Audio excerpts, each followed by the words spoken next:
Welcome everybody to the Level Up Show. I'm Sean T. McIntyre. I am so excited for today's guest. He's a world-renowned health and wellness expert. He's the founder of the transformative program WildFit, a prolific teacher on the global platform Mind Valley. He's worked with iconic figures such as Tony Robbins, worked on Hollywood blockbusters, Avatar, Transformers, Iron Man, Pirates of the Caribbean, and others. He's a serial entrepreneur with a passion for human transformation. I want to welcome to the show, Eric Edmeades. Welcome to the show, my brother. Hey, thanks for having me. Glad to be here. Eric, we were just talking. This is actually a very interesting time in human history. Not only for what seems like a health crisis or a food crisis, but it also appears as though there's a belief crisis where there's so many beliefs making their way to the surface, showing up everywhere, that it sort of created a lot of confusion. Would you agree? Yeah, I would. I would say it's actually a crisis of evolutionary mismatch. It's that we're living in a version of civilization and society and technology that is different than our instincts and our physiology and even our psychology. That's actually a very interesting point, because I just recently heard this, Eric, is for the first time in human history, Harvard came out with a study that technology is no longer enhancing our well-being, that it's actually putting us into a downward spiral. So everything you're saying, I totally agree. So that Harvard study, there's an interesting way to look at that, and that is that every single technological advancement that we've ever created has had, let's say, a good and a bad side to it.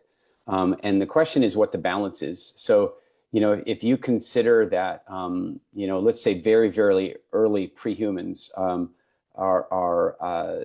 first developing tool use. And at that point in time, there's a bunch of big giant tortoises living pretty much on every continent on the planet, and they are basically perfect. Nothing can hunt them, not a lion, not a hyena. Once they're 40 years old, they're impervious and they live to 200 plus years.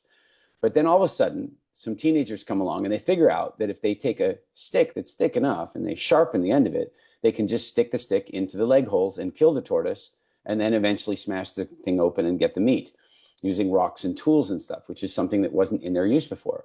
Now, initially, from the human perspective, this creates a new food supply. It makes hunting a little easier. They're not having to risk their lives hunting something that's fighting back and all this kind of stuff. But then from an ecological perspective, it becomes devastating, because immediately, some 2 million years ago, giant tortoises are eradicated from Africa. So every time we invent some new technology, even something as basic as a sharpened stick, there's a check and a balance. And in terms of the human experience, I would say that mostly what's been happening is we've been using technology to make life better and make life easier and make life more secure. But in doing that, we've also not noticed that we've made ourselves weaker, and that we've created some costs on the other side. So another great example is the lymphatic system, right? Like the lymphatic system doesn't have a pump. You don't have a heart for the lymphatic system. The cardiovascular system needs a heart to move the blood around, but we don't need that with our lymphatic system, because for almost all of history, we had to walk and climb and dig and lift. And so we were causing muscular contraction and relaxation on a regular cycling basis throughout the entire day. And so we are the pump of our lymphatic system, only now we have Netflix. And so what's happening is that the initial reduction of movement made life easier, made it safer, made it a little better, made food security a little better, and so on. And now I think what Harvard's really saying is that scale has tipped, and that the benefit to cost ratio is now sliding in the other direction. Well said. Oh my gosh, well said. That feels bang on. Is that why, in one way, that you would say that the fitness industry has really exploded, because that is sort of an offset to the comfort that we've created?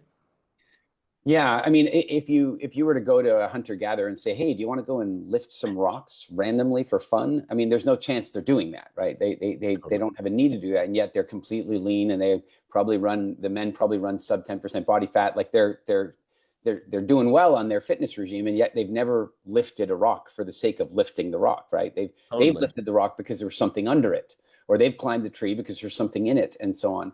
We are now at a place where our sedentary lifestyles and our disaster food system are messing with us in a really big way. And so, of course, now we've got gyms and that sort of stuff. But then, of course, that has its own darker side. It's that you've got people that then get obsessive compulsive about that, and it becomes entirely about appearance. And civilization is tough to navigate. That's just the way it is.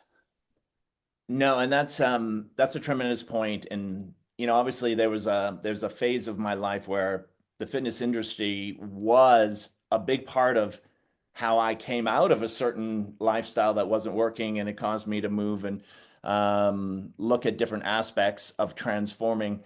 But being in the fitness industry, I can really see that there's a lot of challenges that exactly what you just are pointing at.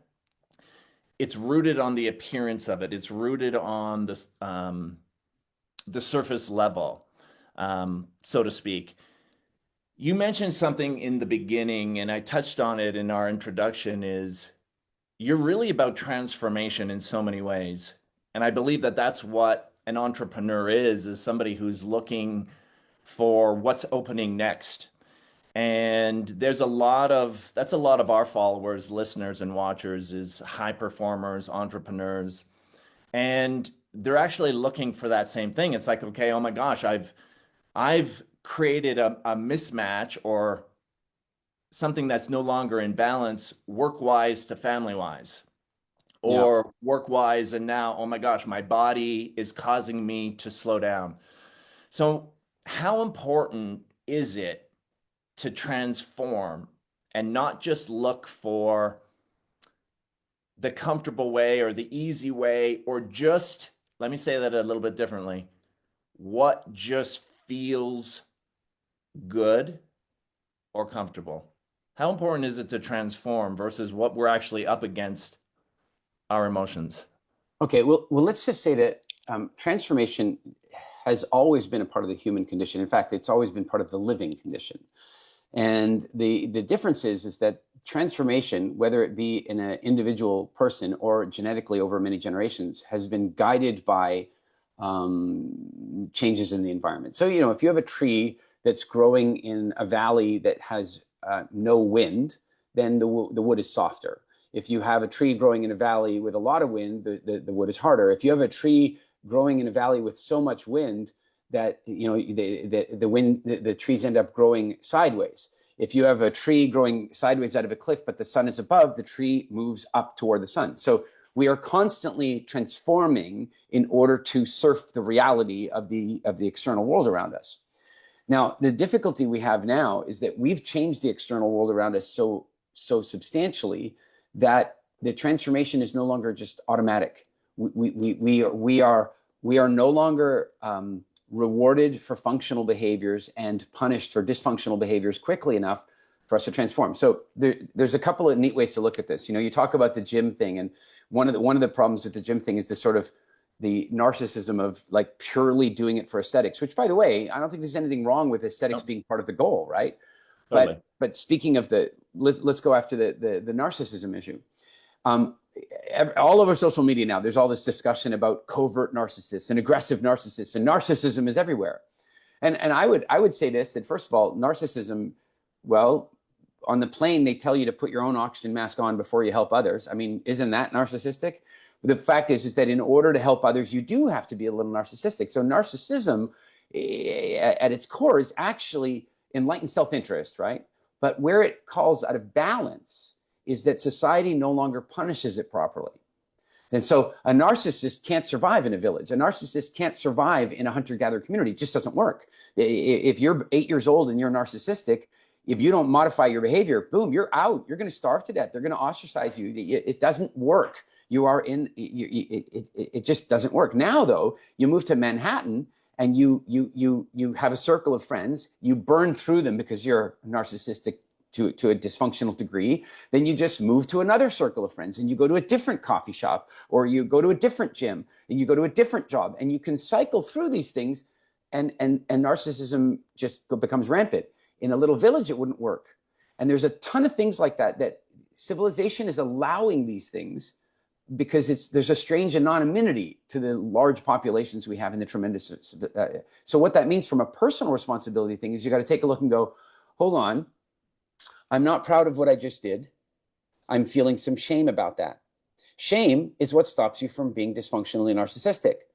But the way most people deal with shame is with chocolate or wine or Netflix. So instead of facing the shame, they distract themselves from the shame. And then they just continue to make those same mistakes over again, which becomes, of course, dysfunctional narcissism in that example. On the other hand, a healthy person would take a look and go, geez, I'm feeling a bit of shame about that. I wonder what that's about. You know, it's probably because I shouldn't have done that. Gosh, you know what I probably should do? Oh, that would be painful. I should apologize. Oh my God, I should apologize. And if I were to apologize, what I would have to do is I'd have to fully associate to the pain that I caused the other person, because otherwise my apology would be empty. And then when I really associated the pain that I caused that other person, I would not want to cause that pain to anybody else again, and then my behavior would change. Absolutely. I totally agree with that. And that's so difficult when information is rampant, and it seems like there is so many of those groups, like we were talking about, all the different types of narcissism. So how do we begin, Eric? And we're going to come back to WildFit because we're gonna apply it to so many things. But I'm just touching upon transformation here because, you know, it's been a few years since we met in person in Calgary, and that's where I'm currently at today. And when it comes to transformation, our body is certainly one aspect. And yes, you know, there's an aspect of, okay, when I look good and when I feel good, it's like, okay, that feels in alignment. Yes. What are the aspects when it comes to psychology and the body working together? How important is that relationship right there? It's completely intertwined, and it's so intertwined that there isn't a right answer about it. And let me say what I mean. So a good friend of mine, Ken Rutkowski, is working on a book right now about men, and he's talking about the pyramid, like what are the foundational things. And he and I often debate: is it mental, spiritual, and then nutritional or physical, or is it the other way around? And the more we've talked that through, the more I've come to understand that it is the most genuine chicken egg debate that there is. You know, it really is, because even the chicken and egg debate can be solved because clearly the egg came first, but that's a whole different issue. But the point here is that that what happens in this case is that, you know, there is a direct, say, microbiome to psychology relationship. And so, you know, one person would come along and say, well, geez, if you really got yourself spiritually centered, if you really took care of your psychology, then, you know, then you'd make better food decisions and better. Yeah, that's true. I agree with that. But what I can also tell you, having worked with over 150,000 people in 100 countries on their nutrition, is that when you change somebody's hydration, nutrition, and sunlight exposure, their psychology changes, and then it gets easier for them to make good food decisions. So the fact is that either one of them is the lever. Either one of them can be the switch that makes the change happen. And ideally, what you do is you work on both. But in my case, what I've chosen is that I've chosen largely to focus on the food side of it first. And that's because, to me, if the hardware isn't operating well, then it's really hard to run the software well, right? And so if somebody, for example, is dealing with significant levels of anxiety or significant levels of depression or any of that kind of stuff, yeah, we can go into that. We can meditate. We could even take a look at a variety of different psychological or even chemical interventions to deal with that. But the joke of that is that if we get that person well hydrated, we get them moving their body, and we get them well nourished, many times those conditions fade away. And so, you know, that's the area where I've chosen to focus, is that we first focus on the physical frame. And when we get the physical frame right, then the psychology can follow. I'm not saying I'm right about that. I think you can do a lot of good with somebody by working on their psychology first. And by the way, in our programs, we work on both. There's no question. And that was what I was going to ask too, is you work on both, not Yeah, just right. So yeah, yeah, there's different entry points in to whatever somebody's facing, whether it's a physical issue of allergies or intolerances. And quite honestly, Eric, that's where I started. I was allergic to everything. I had ear, eye issues. I'd be falling asleep in school just because I had sort of, I had candida, was what they called, really, the unhealthy bacteria was just eating yeah. up. And so I started there, and then I moved into fitness, and then, lots of, spiritual aspects started to unfold. But I think health and wellness begins to show you how it's all connected. Would you agree? Yeah, yeah, it does. And maybe a way to look at it is, of course, you have to work on both these things. And one way to think of it is, say, the craving for, say, sweet things. Yep. You can work on somebody's psychology about all you like, and then you can say, look, you shouldn't do this, you shouldn't feel that way, you should meditate, you can make it go away, and so on. But at the end of the day, there's a physiological component to that craving. And so Totally. that craving isn't actually going to go away. So what you're really asking somebody to do is use spiritual strength, executive function, or willpower to avoid that craving. We know scientifically that that doesn't work long term. So then what if we at the same time work on their nutrition? Because what we do know is that when somebody develops a healthier relationship with carbohydrate foods and takes a break from them from time to time, the cravings begin to fade and their taste buds sharpen so that they don't even want those things so much. By working on those things side by side, you're able to create a lockstep form of transformation. We call it craving escape velocity. So, the idea is that there's a food that you crave so much that it owns your ass. Like, you don't have a choice. Yep. Somebody brings that particular donut, you're going to eat it. That cookie, that thing, you're done. But then there's another level where it's like, you could resist it, Yep. but not on a special occasion. Then there's another level where it's like, no, I can resist it most of the time, and maybe on rare occasion I might have one, which I think is very healthy. Then there's the next level of, well, I'm just not even tempted. And then there's the next level of, you couldn't pay me to eat it. And so what we do with people is, by working on both of those levers, we move them through that craving escape velocity until they're and to whatever level they want. If with something like Coca-Cola, we'd recommend that they do the cycle all the way. I mean, the only thing you should be using Coca-Cola for is cleaning your toilet, like, in my opinion. But with something else, like, let's say, a favorite childhood dessert, tiramisu or something like that, maybe you don't want to live the rest of your life without tiramisu. So what you want to do is go far enough into craving escape velocity where, once or twice a year, you can have one without falling off the wagon, without binging. I love that. Because what I'm hearing is, and I know from the fitness industry where it's like, hey, we're working out, we're moving our body, and that has a different dynamic as well, because you're creating different hormones just by moving your Yeah. body at the same time, right? Yeah. And how much, when it comes to the body and when it comes to psychology, would you say that there's a different, and I use this term, it's return on energy. But when we're talking about cravings, I totally love what you said there, Eric, because I've had enough experience with something to where all of a sudden, and maybe it was Zambuca, one night, okay, where all of a sudden it's like you get the sniff of it, it's like, okay, no more. And so I know that there is a point where all of a sudden it's like, nope, you can't pay me to have that, like you said. It's Yeah. like I've I've gone too far. Something's changed in me where I associate different with a different, I put a different label on it. I see it differently within me. Do you subscribe, or would you even recommend visualization around some of those things? Or how, when you talk about escape velocity, how important is that aspect of visualizing something on top of psychology, which is learning something that you may not know?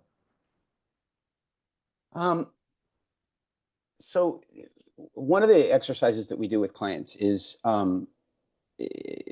humans are capable of perspective time travel. We are able to dwell in our past, or at least our memory of the past, which of course is fairly generalized and distorted. But the fact is, we can go back there.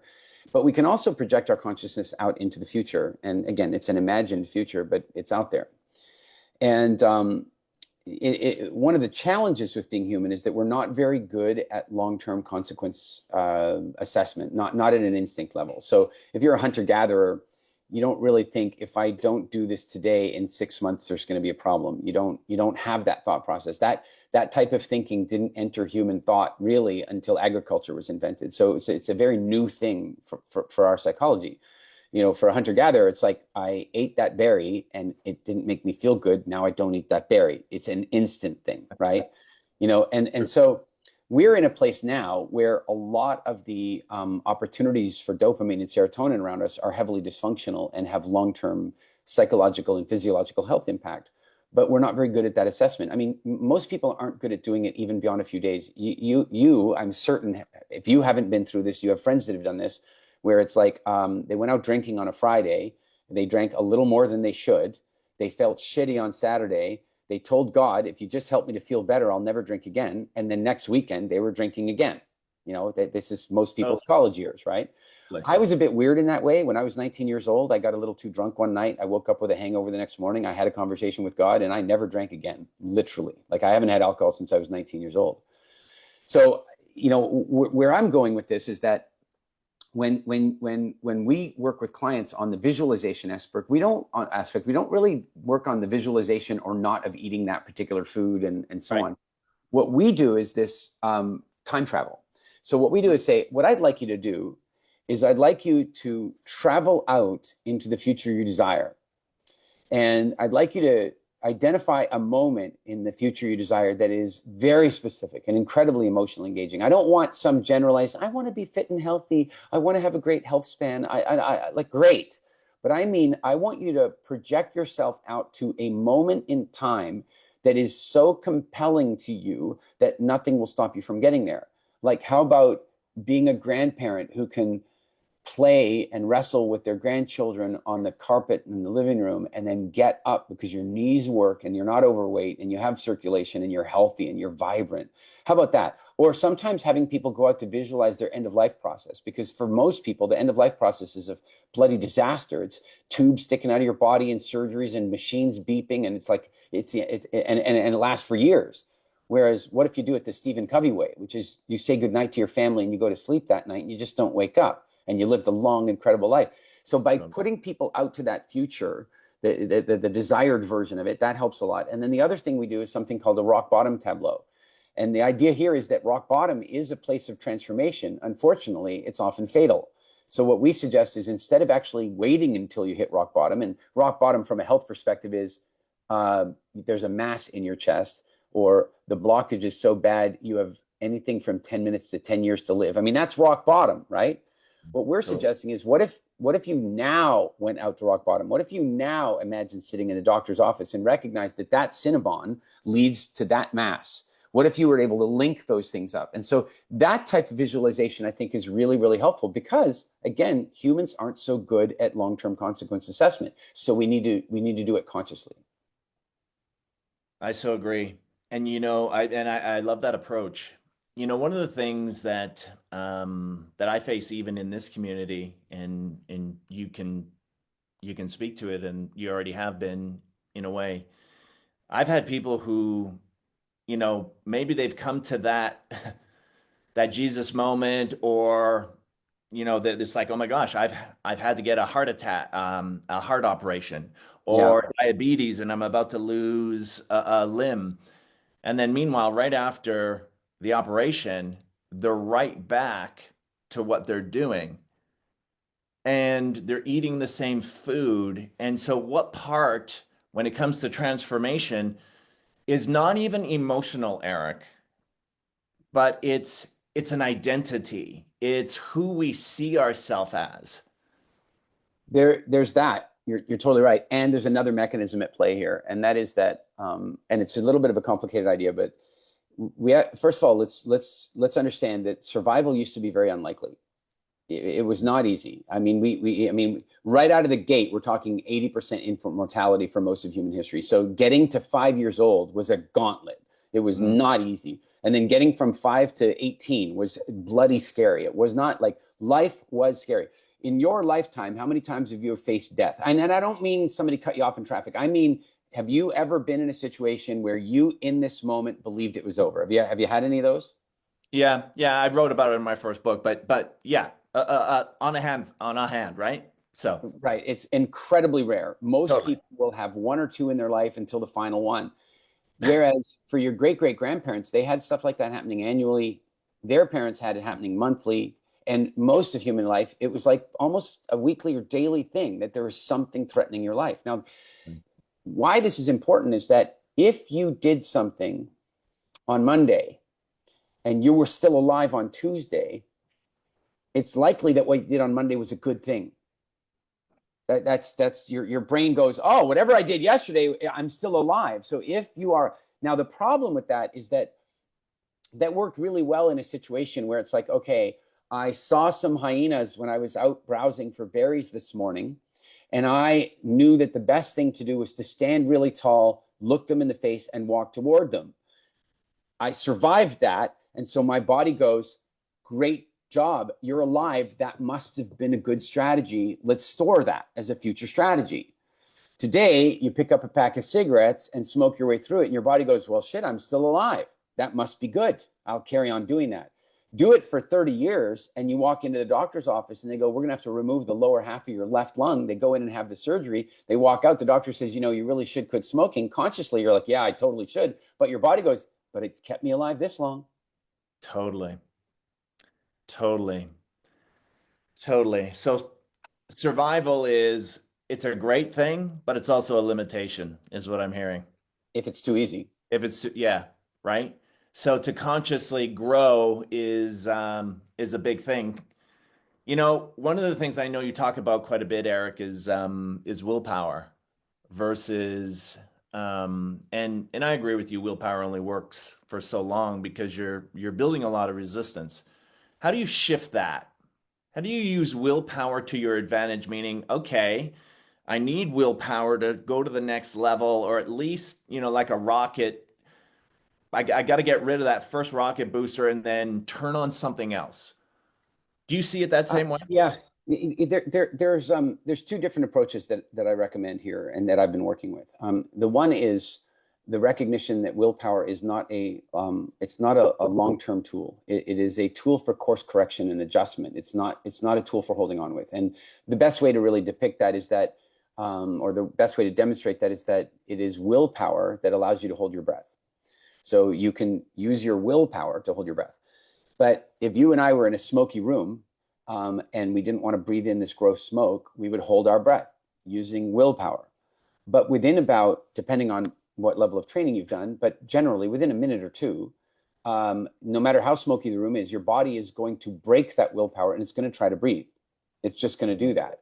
And Totally. this is exactly what happens to most people when they go on a diet. They go on a diet using willpower, and within about 7 days, the average is 7 days. At about 7 days, that willpower releases in the same way it does with your breath. And you start basically inhaling all the foods. And now you overcorrect and binge on those foods very often because you've been so good for the last week. So that's the first recognition, is that willpower is not designed for the daily gritting, you know, the daily white knuckling it the way through a lifestyle change. That's not what willpower is for. Totally. Willpower is for making decisions about the way you're going to live, and it's about making course corrections. So then let's talk about how one develops a more functional type of willpower. Now, you know, willpower is, I guess, an extension of what you might call executive function. So you've got this, what do they call it? The anterior cingulate cortex. And what happens when you do something that you know you should do, but you don't want to? So you are resisting yourself. Yep. You are sending blood to that part of the brain and you're growing it. You're growing your executive function. Equally, when you don't do something that you really want to do, but know you shouldn't, you are again resisting yourself. And in resisting yourself, you are sending blood to that part of the brain, and you are growing that part of the brain, and you are growing executive function. My favorite metaphor for this is the captain and the crew. the captain is in there and the crew is the body, the instincts, the automatic behaviors, and so forth. And one day the captain says to the crew, hey, we're going to go for an ice bath. And the crew says, like hell, we're not doing that. That's stupid. Why would we do? That's just stupid. And the captain says, yes, we are. And so the crew's like, Jesus, okay, I guess. All right, let's go over and see this stupid ice bath. They'll go to the ice bath. And the captain says, get in the ice bath. And the crew says, no. The crew says, I'll give you a toe. I'll put a toe in there. And so they put a toe in there and the crew pulls the toe out and says, that's insane. I'm not getting in the ice. Captain says, get in there. And if the captain has the strength of personality, if the captain has the credibility with the crew, maybe the crew gives in and the crew slides into the bath and it's hating it. The crew's like, this is terrible. Can we get out? No. But how long do we have to stay in? 3 minutes. No way. We're not staying in 3 minutes. No way. We're getting out. No, you're not. Stay. Now, willpower is a short-term thing. The captain has short-term control. After about 2 minutes, the crew starts to go, this isn't so bad. This actually isn't so bad. And then at the 3-minute mark, the captain says, you can get out now if you want. And the crew says, no, let's see if we can go a little further. And at 3.5 minutes, the crew stands up. The body feels fantastic. And the crew all turns to each other and go, shit, maybe captain knows what he's talking about. And in that moment, your self-esteem got stronger. And in that moment, your executive function got stronger. And in that moment, everything else in your life that requires willpower got easier. I love that because I was just going to say willpower versus worthiness. To all of a sudden being able to develop more worthiness. Is that what you would say is awareness, though? You're bringing on more experience? You talked to identity earlier, and I would say that it has a lot to do with that. I mean, willpower has a lot to do with, in a sense, self-esteem. It's like many years ago, I was about 21 years old. I saw this guy. I don't know why I remember his name, Bob Armito. I've never seen him since. I just remember his name. And he did this talk. And he gave this talk on the value of your word. He said, like, at the end of the day, if you lose everything, you still have your word. You still have your reputation if you do what you say you're going to do. And so I walked away from that talk and I thought a lot about it. And I thought about the word promise. And I thought about the way Hollywood uses the word promise. It's like if Bruce Willis is about to go in a spaceship and he's on his way up to fight some asteroid to stop it from hitting Earth, and his daughter says, Daddy, please don't go. Please, Daddy, don't go. And he says to her, I'll be back. I promise. Well, now you know he's not coming back. Like, that's just Hollywood's way of letting you know he's not coming back. Like, the word promise in our common use these days means I'll do my best. And what I suggest to everybody is that they upgrade the word promise to what it really originally meant. And that was, come hell or high water, I will make this happen for you. And so at 21 years old, I made the decision that I would never break a promise ever again, ever. Not to myself, not to anyone else, never again. And so, I joke about this, but for the first year, I did not break a single promise, not ever. And of course the catch is I did that by not making any.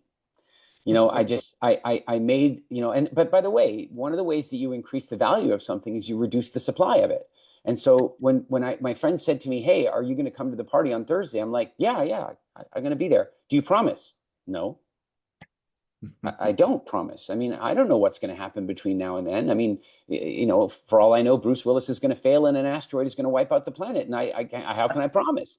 Or more to the point, what if a better party comes along? I don't know. I just don't promise, right? But the point is that I got to a place where it's like my word at that stage, it was like and it wasn't simply that I did this externally, I did it internally. And so after a year of making no promises, I slowly started making promises again. And I said to myself, all right, this week I'm going to go to the gym at least 3 times. And the future me accepted that promise. When it was time to go to the gym, the present me was really pissed off with the past me for making that promise, but the present me followed the promise.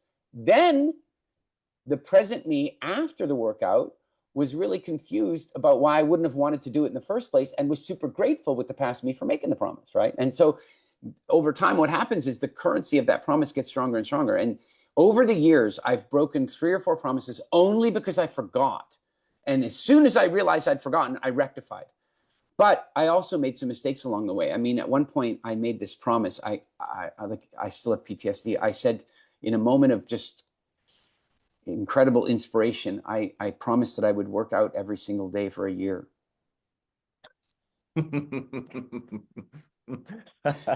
It was awful. I mean, it was awful. I mean, and I did it, but it was awful. I remember one night in particular, I arrived, I think it was in Sweden, and I'd been flying all night and I was dehydrated and I had a little headache and all I wanted to do was get in bed. And I got in my hotel room, I got checked in, I got in the bed. And as I lay down on the bed, my voice came and go, "You promised." And I got up and I put on my clothes and I did my workout. Oh my gosh, totally. And I hated myself for it. But the self-esteem that I grew of recognizing that I will keep a promise under any circumstance was absolutely worth it. And so I think that's the deal with self-control and executive function, is having the self-respect to understand the difference between best efforts and absolute commitment. I love it. I love that. I was going to say that sounds like a fitness competition. You're committed, every day, hell or high water. It's not necessarily a year, but 4 to 6 months depending. Absolutely. And to me, that's the word of commitment, for me. So I love how you put that promise and, you link that to, your daughter or your child or even their future vision of really who you want to be. I think those are very powerful links that you just gave there. So bringing it back to WildFit. I know some of the things around, in the fitness industry, it's typical to say, hey, you know what? Eliminate all the carbs, eliminate the fat, and just high protein. And that's typically where a lot of the fitness industry starts, and then they burn out. How is WildFit the same or a little different, if I can ask that? It's entirely different. And Totally. people see that within the first week. They arrive on the first week, and at first they're confused. They're like, "Why are you saying this? And why are you doing that?" Because it's exactly opposite of everything that they've been told in the past. Yeah. And now I'm talking both diet and fitness industry generally as a singular unit, because they should be. So one of the things that we deal with right away is the idea that calorie deficit is the key to weight loss. We just don't ascribe to that. We never have. That's starting to catch on. I now see it popping up on Instagram, but I mean we've been at this for over 15 years, and it's been a core principle of what we're teaching the whole time. The other thing is the idea that you can outrun your calories, that you can drive that calorie deficit, say with heavy cardiovascular exercise, and you can outrun a Big Mac. We've never ascribed to that idea. And of course, again, that myth is starting to evaporate, but there's still plenty of trainers out there that are teaching it. So what we really work with is that we work with 3 core things when it comes to health. We work with what we call, nutritional anthropology. That is, every species on Earth has a diet. And while individuals within that species might need to modify that diet mildly for their lifestyle, the fact is the diets are more similar than they are different. I don't care about your blood type. I don't care what you think your ancestral history was. You require the same vitamins that I do. You require the same minerals that I do. You require the same fatty acids that I do. You require the same amino acids that I do. And you're able to get them from the same foods as I am. We might have some different food sensitivities, but generally speaking, we're much more alike than we are different. The idea of a genome or gut bacteria-based diet is really satisfying to the ego. It's a really nice thing to hear that we've got the Sean diet. You got to sign up for the Sean diet. Well, yeah, you can have the Sean diet, but the truth is your Sean diet should be 99.99% the same as the Eric diet, with some modifications. And that's a big leap for a lot of people to understand, because they want their own personalized experience, because that's the ego. So we deal with that basic nutritional anthropology piece first. Then we also work on metabolic function, and we do it in a very, very different way. I mean, and again, some of the ideas that we brought forward, and I really think we pioneered a lot of this stuff, and it's starting to catch up. But when we talk about metabolic reset, we guide people through the process of understanding the 3 different metabolic modes that the human body needs to run. We understand the idea that they do need to run those 3 modes and not get trapped in any one of them. And that they can use those modes to optimize their fitness campaign, their endurance sports, their psychology, their study habits. Those modes have a very clear match to human activity. And when you understand them, you can use them to your benefit. And then we work on the 3rd pillar, and the 3rd pillar is psychology. And that is really, truly understanding where your food rules came up with, where your identity rules came up with, where your exercise rules came up with, like it came from, and then how to actually get into changing them. Because here's the deal. If you want ice cream, you are going to eat it eventually. That's just the way it is. And I'm not saying you shouldn't eat ice cream. I'm just using it as an example. There could be somebody out there going, geez, I wish I didn't eat so much ice cream. I need to give it up cold turkey. And I'm like, that might not be the solution. But what I definitely know the solution isn't is resisting it using willpower for the rest of your life. Yeah. One of my earliest clients, his name is Kurt. He changed his body so dramatically that he bumped into a friend of his, and he said, you don't look any different than you did when we were in the military at 19 years old. And he goes, you should see the middle picture. Before and after are the same, even though he's 35 years old now. But the middle picture, he looked like a diseased 48-year-old obese man. Well, one of his problems was ice cream, and I bumped into him in Stockholm, and he was speaking on stage in this event in Stockholm, and then I was speaking afterward, and somebody I went to him and I go, hey Kurt, I have a question for you. It's been a year and a half since you've done our program. You've lost all this weight. I have $1,000 in my pocket right now, euros it was. I will give you that 1,000 euros if you will eat a bowl of ice cream. He said, absolutely not. There is no circumstance under which I'm going to eat that bowl of ice cream. You know, that's ultimately where you want to get to, is that people don't want those things. And the joke is, just because you don't want it doesn't mean you'll never have it again. It means it won't control you. So we focus on those 3 pillars. And that's why you can poll our clients a year, 2 years, 5 years later, and they'll tell you, oh yeah, I'm not perfect, but I'm definitely on track with where I was before, compared to where I was before. Oh, that's powerful.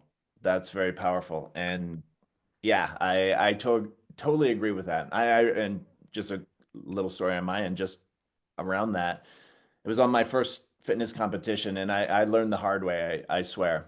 It was, I was 2 weeks out from jumping on stage, and I tell this story how literally all it took, and I was hanging on. I was like doing everything possible, right? Moving my body, distracting myself in all these ways, which, it's totally crazy. But I had this moment. I was like, oh my gosh, wow, this is so good. I'm like 10 days out, and I went, and my thing was like a blueberry muffin and a large double from Tim Hortons. I had that, and Eric, literally, I went through the drive-through, and it was like a bull seeing red. I went through the Dairy Queen, and I got a blizzard, and then I went to McDonald's, and I got something, and I just like blew it right, and I literally couldn't stop. And there's so many people, I know this. There's so many people that's their way of being, is they hold on until they can't hang on, and then they go totally the other way. It's a life of extremes. And so to have a way that's balanced, that you can optimize as you go, I think that's absolutely brilliant. So I want to suggest that it's okay. It's okay to have a life of extremes as long as they're not too extreme. And here's what I mean. The mechanism you're describing is, I want you to imagine that you and I are, living in sub-Saharan Africa. We've been out hunting and, whatever. And it's been a long spring, lots of good hunting. It's been amazing. But we haven't had any carbs because there aren't any. I mean, they're not there, right? So we're not tempted by them. But all of a sudden we walk along, and in the distance we see some red. Sean, there's red over there. Do you know what red means? It means those berries are ripe. We've been waiting. And so we walk over there and we grab some of those berries. And it's the first carbs we've had in like 3 months. And we eat a couple of those berries, and they are hyper sweet because we haven't had any sweet for a long time. So our taste buds are like hyper sweet. We get this great serotonin and dopamine rush. We feel good. That's going to help us, by the way, remember where the bush is. That's why we have those strong emotional responses. Emotions are just indexing systems for memories, right? So we're going to have this strong emotional response, so we remember where that bush is. and we're going to eat a few of them, but our stomachs are really quite small. Normally, they're only about the size of your fist. So we're going to eat a handful of berries, and then we're going to start to walk away. But then we're going to have this huge sugar rush, and our pancreas is going to go, and our pancreas is going to take a second to wake up because it hasn't had to produce any real insulin, in any kind of real quantity for a few months. Suddenly it's like, holy shit, there's sugar everywhere. If I don't produce insulin, this dude is going to die, right? Like, because if you get too much blood sugar, that's bad. So the pancreas starts pumping out this insulin, and it pumps out a ton of insulin, and then it breaks down all the sugar, and you're left with insulin shock. You're left with a little excess and suddenly low blood sugar. So one of us is going to turn to the other one and go, hey, Sean, you think we should go back to that bush and get a few more of those berries? And then we're going to go back to that bush and we're going to get a few more of those berries. Then we're going to get even more serotonin and more dopamine, and we're going to start producing endorphins. We're going to start producing endorphins, which are natural painkillers, so that we don't feel our stomach stretching. Because what we're doing is preparing for winter. We need to eat these berries. If you use your self-control and go, Eric, I'm not going to overeat these berries. I need to look good for my next competition. And I'm like, Sean, man, I'm eating all the berries I can. So I eat all the berries. My belly is distended. I've eaten all the berries. I live through winter and you don't. And so we were built for extremes. The problem we have now is that Mother Nature no longer pulls the carbs away from us. So as you said, it's like, I've been so good for like 3 weeks, and then I had a blizzard, and then I needed a donut, and then I needed a double, and then I thought, what the hell, now I never did try the Score blizzard. I got to try that one. And the next thing I'm having a Cinnabon, and I'm preparing for a winter that, and I'm looking around America. There are people preparing for an ice age, as far as I can tell. It's going badly. You're bang on. You're bang on. Is that one of the aspects that you monitor is, okay, let's prepare for a certain season. Okay, now let's come off of that, and you do it consciously? There's where willpower comes in. Willpower comes in and says, what season am I in? Willpower comes in and says, what season do I need to be in for my optimal experience right now? And character comes in to stay in that season, right? So there's this expression we use in WildFit called parenthetical eating experiences. And what that means is, just in case you got people who didn't do a lot of English study, foreign people and what have you, I just want to explain. Parenthetical, I mean parentheses, brackets. Yep. In English, if you have a sentence and then you put parentheses and things inside the sentence, you've added value to the sentence. But if you removed it, the sentence would be fine. That's called a parenthetical statement, right? Most people eat with parenthetical food experiences, but they do it like this. This is most people. They eat badly most of the time, and then parenthetically, they try to eat well when they go on a diet. So they have a junk sentence and a parenthetical health moment. They mean to go on the diet for a month or two. On average, they stay with the diet for about a week. That's the clinically, totally. That's the studied average. Okay. What we teach people to do is to reverse that idea. And that is to say that what I'm going to do is this is the season I choose to be in, and this is the food quality that I've chosen, that I've conditioned my body to eat. But you know what? I'm going to Punta Cana on vacation with my family, and we're going to an all-you-can-eat place. It's a all-you-can-eat buffet. So what I'm going to do is I'm going to have a parenthetical food experience there. But that means that I'm going to use strength of character or willpower to lock it out. I'm going to say, while we're there, this is what I'm prepared to do. Now, I'm not suggesting that you go and have double waffles with, but there's a ton of beautiful tropical fruit there. So totally. Maybe you go, hey, you know what? I'm going to have fruit while I'm there. Maybe I will even have a waffle one day. But we as a family are making the decision, and we get home, that season ends. Boom, parenthetical. It's just the opposite of the way people are living, which means eat your face off for that week if you want. I would suggest don't go crazy with terrible stuff, but binge that out. Put on a pound or two. It's not a big deal, because now you understand how to trigger spring. You'll take the 2 pounds off, no problem. You're bang on, and that's actually exactly what I do. It's like, oh my gosh, look where we're going. Tropical fruit, let's enjoy. Now it's like, the limits come off, but it's not crazy. So 1,000%. Eric, this has been amazing. Just sort of wrapping up here, If we were to look at your routine, you spent lots of time with indigenous tribes, you know, more than a decade, 15 years. I think I remember hearing you say that you've spent a lot of time.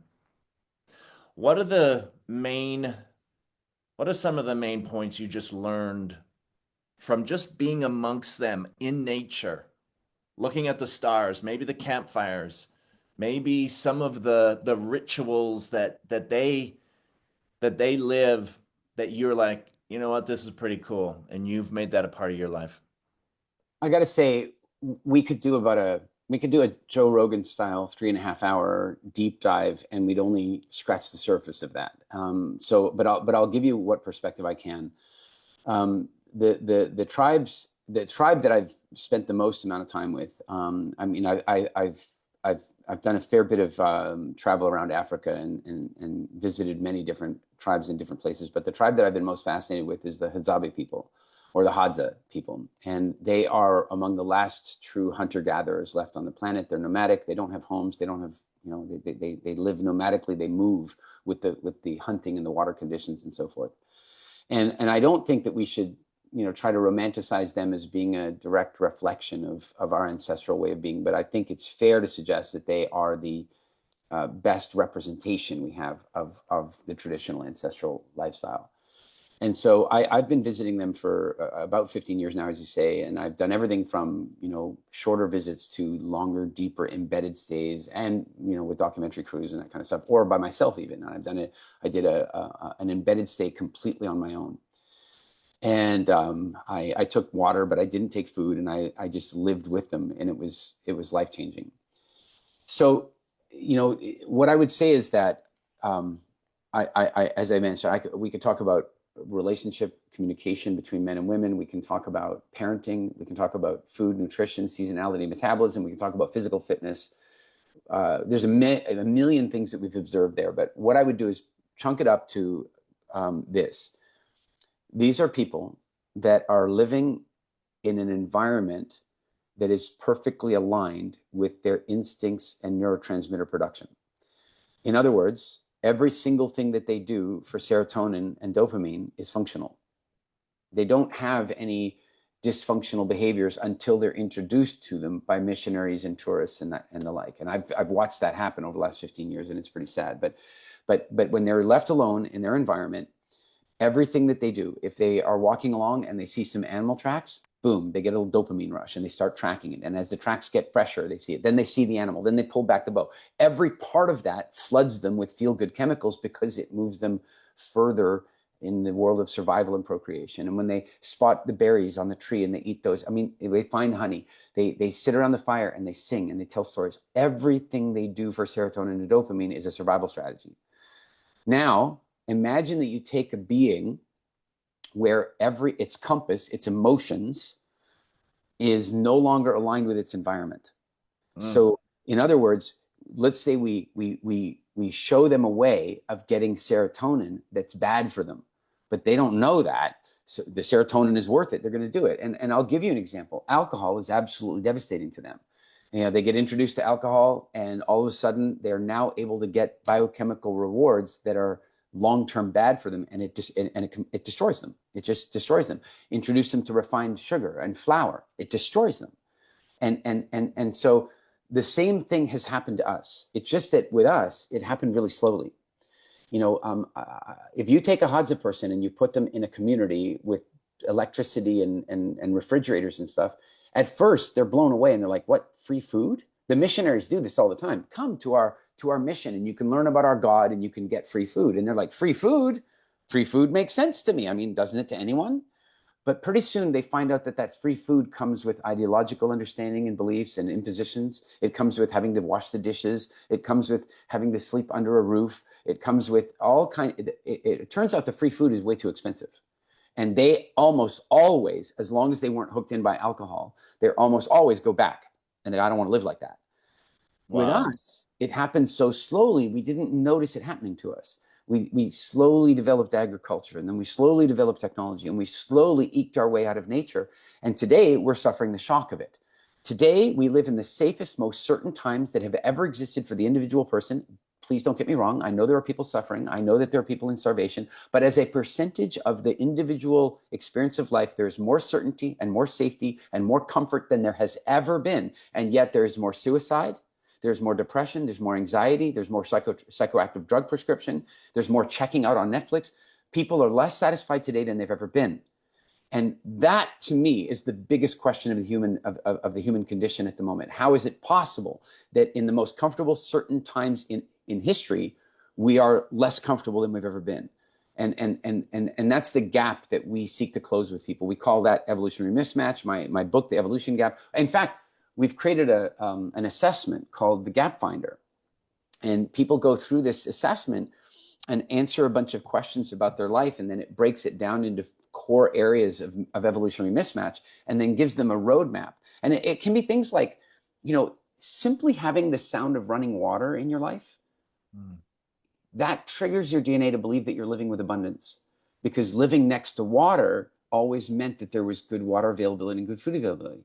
There are these subtle little changes that you can make in your interior design, in your clothing, in the way you interact with the sun, in the way you speak to your husband or wife, that when you tweak these tiny little things, you can bring yourself into better instinctual and genetic alignment, and then life is so much better. So yeah, that's my life's work, I suppose.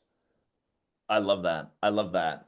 And maybe when the time is right, we can do another show, and we can go into those different aspects. So where can we go to follow you and check more out about WildFit and and even this assessment? If you have links to that, we can definitely add them here. Sure. Gap Finder is at gapfinder.com. Okay. So that's really straightforward. And there's an early version of the assessment on there now. And maybe by the time we go to air, it will be upgraded to the full evolutionary mismatch. It's an incredible assessment. So if they do it and they get the early version, they'll be emailed when the new one comes out. And it's currently free. It'll be free for the testing period. So go to gapfinder.com and get your report. It's well worth it. WildFit, you can find at getwildfit.com. I am at www.eric.ee. And I manage my own Instagram account. So I do my level best about sort of once or twice a month. I sit down and I answer everybody's DMs as best I can. So if people want to reach out, they can certainly find me there. Oh my gosh, that's amazing. Eric, thank you so much for your time. This has been absolutely amazing, and so great to connect with you again. So good to see you. Thanks for having me.